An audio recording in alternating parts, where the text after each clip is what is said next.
I stand today to respond to the Honourable President's address on behalf of my party, the All India Trinamool Congress. The President's address is the government's assessment of the state of the Union today. And I stand before you to vehemently disagree with that assessment and to ask the most important question that faces us all. What is the kind of republic we want? What is the India that we want today?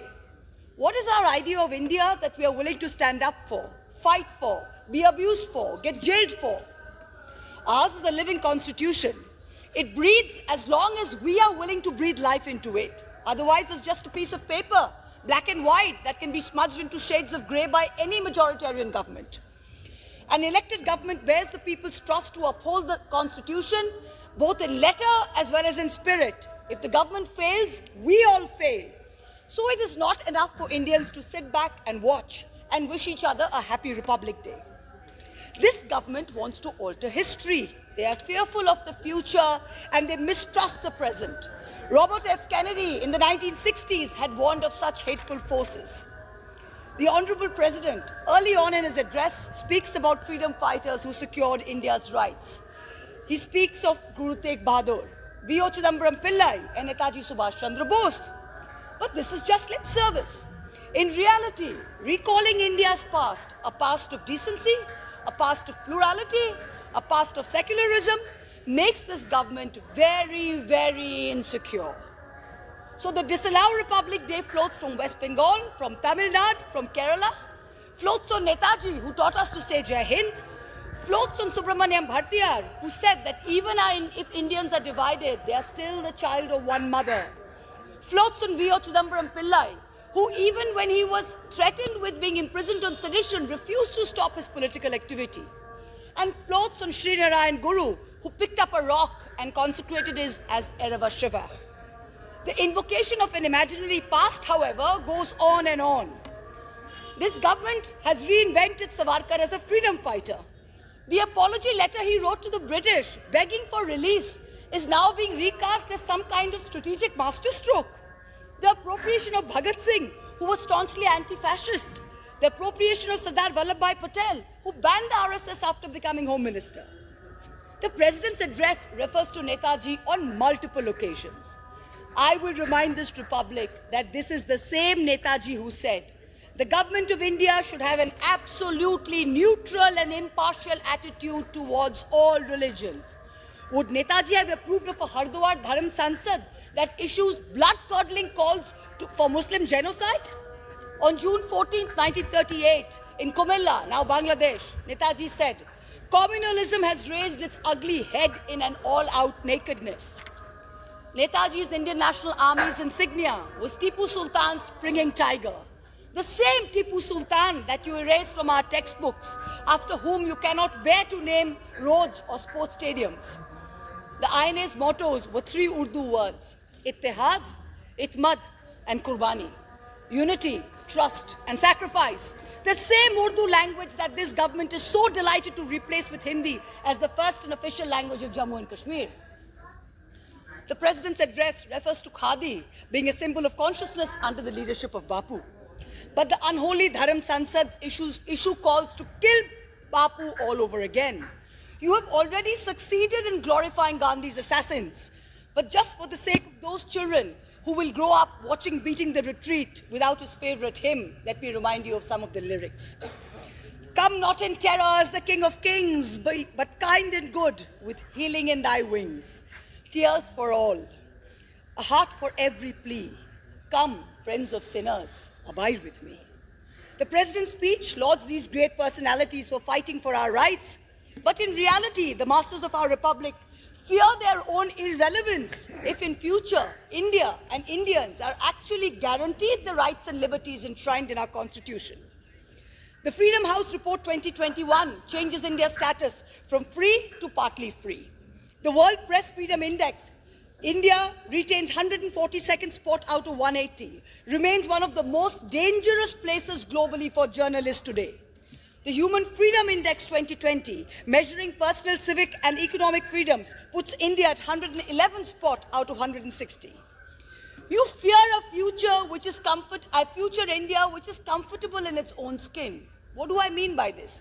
You fear an India which is comfortable with embracing. महुआ जी थोड़ा सा प्रेम से बोलिए, इतना गुस्सा नहीं करिए, गुस्सा अच्छा आता से है, बोलिए, क्या करें? हाँ ठीक है, अच्छा से बोलिए, which is comfortable. हाँ आप कह रहे हैं प्रेम से बोलने पर रामधारी सिंह दिनकर का एक कविता हम आपको बोल दे। सहनशीलता क्षमा दया को तब पूछता जग है, बल का दर्प चमकता उसके पीछे जब जगमग है। तो सहनशीलता क्षमा सब देंगे, पर पीछे थोड़ा तो बल का दर्प होना भी चाहिए। नहीं, थोड़ा होना चाहिए, ठीक है, डेफिनेटली आपके बात हम मानते हैं, थोड़ा ले आते हैं, पर बल का दर्प पीछे है और जग ये पूछता भी है। सबसे पहले You fear a future India which is comfortable in its own skin, which is comfortable with conflicting realities. So you fear an India where a Jain boy can hide from home and enjoy a kati kebab on a street cart in Ahmedabad. So what do? You forbid non-vegetarian street food in Gujarat municipalities. You fear the future where on the eve of an election, you may not be able to arm twist government agencies to raid opposition leaders. So you need to extend the tenure of the CBI and ED chiefs depending on how they do your bidding. You fear a future in which bureaucrats in a state cannot be bullied by the center. So you amend the IAS cadre rules. This fear of irrelevance in the future makes you behave the way you do. You are not content with just our vote. You want to get inside our heads, inside our homes, to tell us what to eat, what to wear, who to love. But your fear alone cannot keep the future at bay. जिस सुबह की खातिर जुग जुग से हम सब मर मर के जीते हैं, वो सुबह कभी तो आएगी। इन भूखी प्यासी रूहों पर एक दिन तो करम फरमाएगी, वो सुबह कभी तो आएगी। Kennedy tells us that people who want to stop history in its tracks mistrust the present.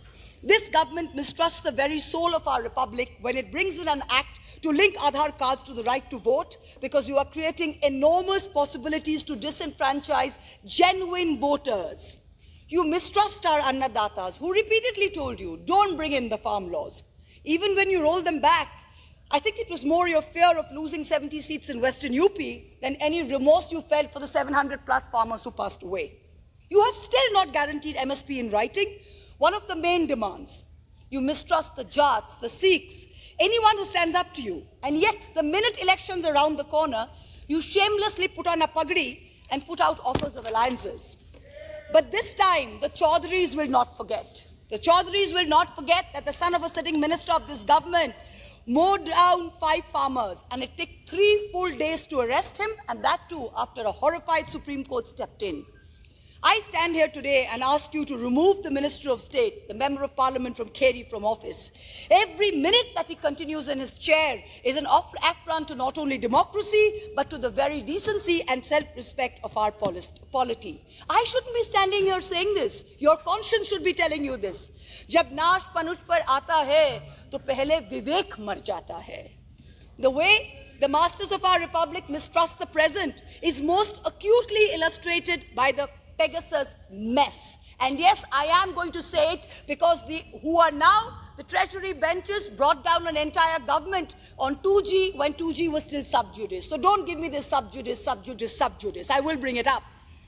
The way the masters of our republic mistrust the present is most acutely illustrated by the Pegasus mess. The government stands accused of having spent taxpayers' money to buy technology to spy on its own citizens. To paraphrase a leading journalist, New York Times is lying, The Wire is lying, Amnesty is lying, the French government is lying, the German government is lying, the US government is lying, WhatsApp and Apple, who have sued NSO, are lying. Only this government is in splendid isolation with the truth in Pegasus. One minister calls it Supari media, another stands up in this house and lies to us blatantly. How does this government justify introducing a data protection bill which empowers the state to exempt itself from every privacy obligation that the law imposes? You have little respect for the most fundamental aspect of India, that it is a union of states with a federal structure. How else can you explain your patently illegal extension of the BSF jurisdiction 50 kilometers into state territory? You mistrust journalist Siddiq Kappan to an extent that you arrest him even before he's visited Hathras and even before he's written his report. You mistrust comedian Munawar Farooqi before a joke he's even yet to crack. The president's speech says this government has made a beginning to liberate Muslim women by removing triple talaq and Hajj restrictions. And yet, on New Year's Day 2022, Muslim women in India awoke to the reality of being auctioned as bully buys. This was version 2.0 of 2021's Sulli deals. It was only after a huge backlash that the government took action and a few arrests were made. Muslims today are denied houses on rent, accused of being spreaders of COVID in India, economically boycotted, forbidden from praying in designated spaces. This battle of 80% versus 20% that this government has started risks ruining 100% of our sacred republic. 2 minutes, madam. I have 13 minutes, 2 minutes. I am filled with horror at this rampant Islamophobia. But 2 minutes, sir. I have got 13 minutes, sir. I have got 13 minutes, madam. Madam, I've got 13 minutes. एक minute ठीक है 2 minute 13 minutes है मेरा 2 minute में मैं खत्म करती हूँ. And it is not rampant. According to the United Christian Forum, there have been 460 attacks on Christians in 2021 alone. Violent mobs have attacked churches, Christian congregations, and Christmas celebrations in 16 towns and cities. I am filled with horror and shame as I repeat to you what Monirul Sheikh, an old man in my home of Karimpur, Nadia, told me last year. Ma, এটা তোমাদের নীতির লড়াই কিন্তু আমাদের বাঁচার লড়াই. Ma, for you this is a battle of ideology, but for us it is a war for survival. Mohammad Bashir Let me finish, sir. Let me finish the last thing. Last 1 minute. काटिए line. No no no नहीं नहीं नहीं नहीं नहीं नहीं नहीं बशीर जी आप बोलिए बोलिए बशीर आप बैठिए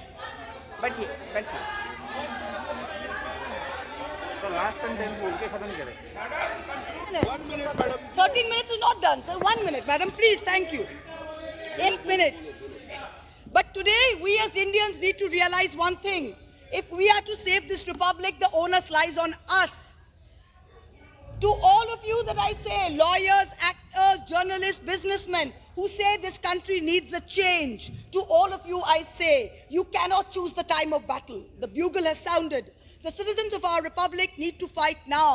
Ye subha hum hi se aayegi. To the judiciary, I use my parliamentary privilege and say, you are all this country has as last recourse and remedy. Do not fail us. Step in proactively. Ye subha hum hi se aayegi. To the opposition, I say,